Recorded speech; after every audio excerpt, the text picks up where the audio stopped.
Ümumiyyətlə, hər atılan addım özü böyüklüyündən, kiçikliyindən asılı olmayaraq bu ciddi bir məsələdir və əgər biz burada hansısa ürəyimizdə tutduqlarımızı görmürüksə, bu demək deyil ki, bu iş müəyyən qədər keyfiyyətində hansısa bir sual var və yaxud yox. Amma əslində Türk Akademiyası kimi və xüsusilə də Şahin müəllimin dönəmində o başlanılan o gür fəaliyyət və eyni zamanda hamımızın yaxşı tanıdığı Sosial Tədqiqatlar Mərkəzi, bir beyin mərkəzi olaraq, əgər bu məsələdə bir araya gəlib belə bir işi ortaya qoyubsa, artıq bunun özü bizim üçün ciddi bir mənbədir və düşünürəm ki, çox gözəl iş görülüb, suallar çox ciddi şəkildə əhatəli qoyulubdur. Əlbəttə, biz hələ bu məlumatı sonra həzm edəcəyik. Bəlkə də əvvəlcədən olsaydı, biz bunu bir vərəqləyib, mən gedişatda vərəqlədim və baxdım.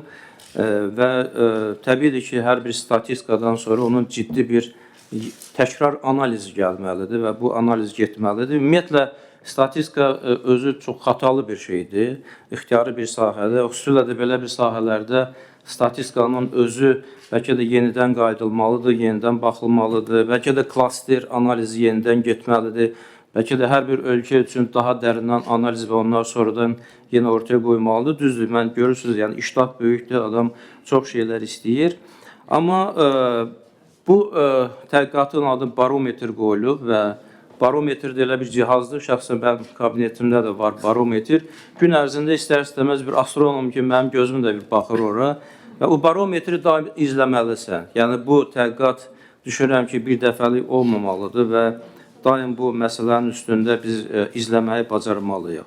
Və çox istərdim ki, 5 ölkə yox, daha çox ölkə olsun orada. Çünki burada cəmsi 5 ölkənin analizi gedibdir və əlbəttə o sondakı verilən nəticələr və xüsusilə də Şahin müəllimin çıxışında da səsləndirildi. Onların özünün daha çox xırdalıqlarının getməsi üçün biz Bakı Dövlət Universitetində yəqin ki, özümüz analiz etməyə hazırıq bunu və bu analizə yəqin mərkəzdən də biz məmnuniyyətlə dəvət edərik ki, müəyyən hissələri o daha dərinliklərini getmək üçün bizə kömək etsinlər. Bir məsələni də mən sonunda qeyd etmək istəyirəm.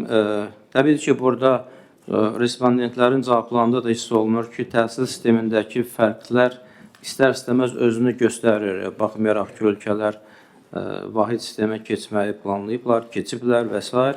Orada ola bilər o çətinliklərin aradan qaldırması müəyyən qədər vaxt geçsin, amma elmi tədqiqatlar üçün mən düşünürəm ki, o qədər də böyük sərhədlər yoxdur.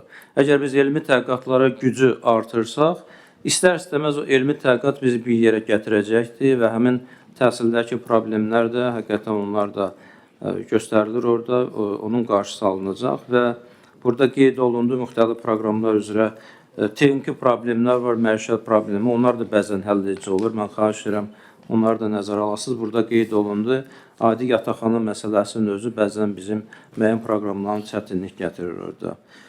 Mən bir daha təşəkkür edirəm və təbrik edirəm əsas məsələ və gələcəkdə lazım olsa bir universitet olaraq bu tədqiqatlarda da bir iştiraki hazırıq. Çünki sosial elmlər psixoloji fakültəsinin kifayət qədər böyük təcrübəsi var.